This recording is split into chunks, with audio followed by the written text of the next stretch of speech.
AGP BJP আমি মিত্ৰতা কৰিছিলোঁ, কিন্তু কিছুমান সমষ্টিত আমাৰ বন্ধুত্বমূলক প্ৰতিদ্বন্দ্বিতা হৈছিলে।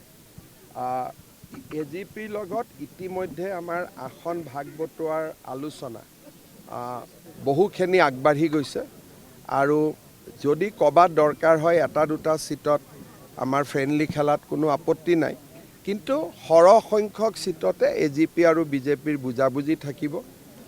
যোৱাকালিও মোৰ কেশৱ মহন্ত ডাঙৰীয়াৰ লগত দীঘলীয়া বৈঠক হৈছে।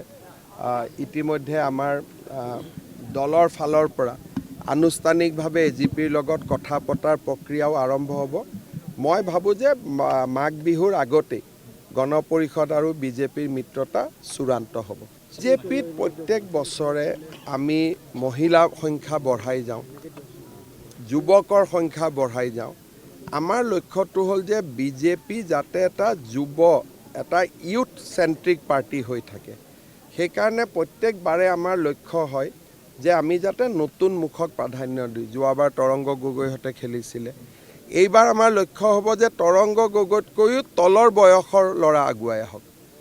এজন দুজন তিনিজন আমি যিমানে পাৰোঁ, আমি য়ং আৰু ইউথফুল যিটো মানুহক কয় তেনেকুৱা চেহেৰা বিজেপিলৈ আনিব খোজোঁ।